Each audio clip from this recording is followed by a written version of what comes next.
Thanks. Okay, thank you, Jürgen. Yeah, no, as you said, it's set things up quite nicely. So this talk is really just um, hopefully going to work.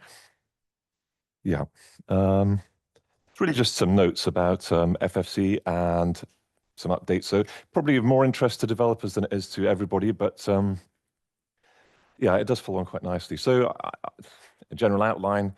Can we be more flexible about how we convert from that UFL that David and Matthew were talking about into actual code? And some of the motivations are simplifying what we already have. As Matthew showed, it's very nice to be able to delete stuff. That's always good. Making things compact. Maybe avoiding using the C compiler, maybe using some different languages as our backend, and thinking ahead about how we can perhaps put things onto GPU. And so I'm just going to show you very quickly some of the things that I did in the autumn last year, and then I'm hopefully just quick on to show you some demos. So yeah, so ffcx, what does it do? It takes a form like a UFL thing there, and it converts it to something like this, which is C code. That's what you typically do. You may not know that that's what's happening, but when you compile a form in FEniCS, that's what happens under the hood, and then this gets loaded into memory, or it gets compiled and then loaded into memory and called. But how does it do that? First thing it does is it takes a UFL and constructs a graph, which looks a bit like that.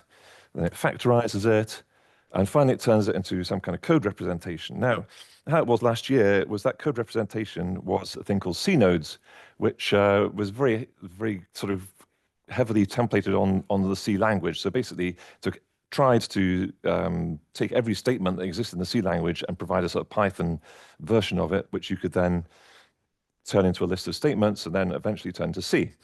And what I decided to do last year was to get rid of that. It was too complicated and had a lot of stuff in it, and make a sort of a language independent module called L nodes, which would have much fewer things in it and no formatting information. Now, obviously, it still sort of represents an imperative language, so it's still follows the same structure in terms of the list of statements, but now we at least have the opportunity to output in some different backends. So cut things away. So L nodes really just supports simple things like floating point operations, range loops, maths and logic and stuff like that. And it doesn't support all those things which you might have in C, but we don't really need.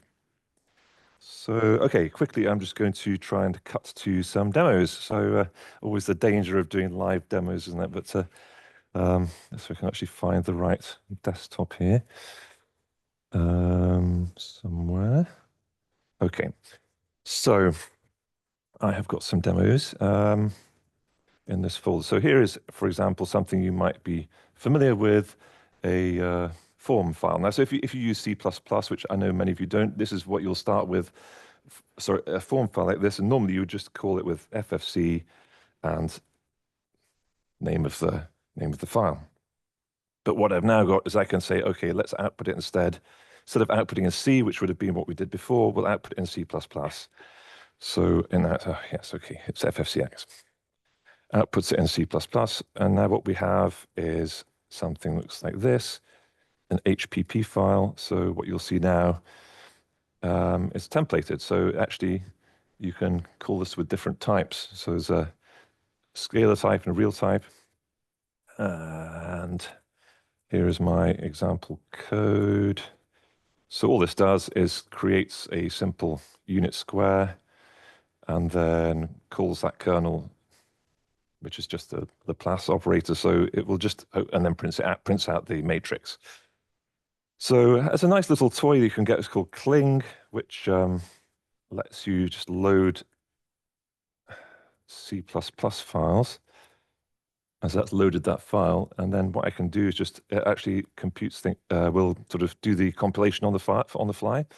So that was templated, so I could call it with float like that, and it computes, or I can call it with double, or I can call it with anything really. Float 16, oops, capital float 16, and it will call that the kernel. So that was quite cool. I was quite happy with that.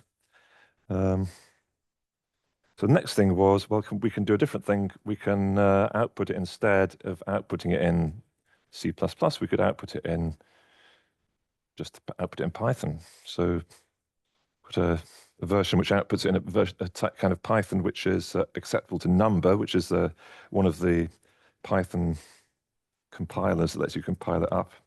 So if I now look at what we've got there, you have something which it's just like Python, and our tabulate function, it's got a few little bits at the top here to help number, but basically it's just a kernel written in Python. And what we can then do is, yeah, example.py. I've got an example here. So all that does is that module which I just created, just imports it, wraps it up a bit, and then just calls it or uses it to integrate on a unit square mesh. So that should just work.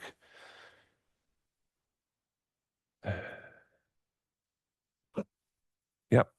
Okay, yeah, that was with complex numbers. Again, I can change the scalar type if I want to quite easily. So it doesn't really matter what scalar type you put in because it's essentially like being templated. I could just change that to be float 32 here in the code and it will just work the same. Okay. And then the final thing, which I thought was also quite cool, which you could do is the next thing is example number 2.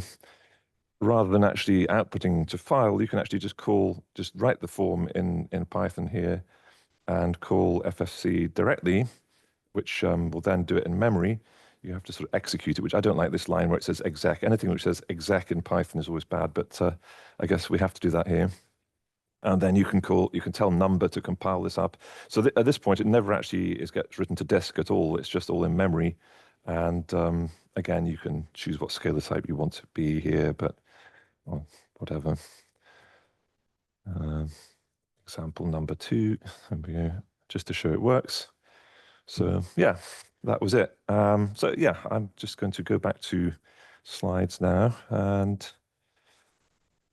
what was I saying? Yeah, so you can have a kernel which is output in C++, and you don't need to worry about the scalar type because it's templated. The same with, you can get it to output Python with number again, and of course the compiler is built in to number, so you don't have to worry about compilers. It just does it for you.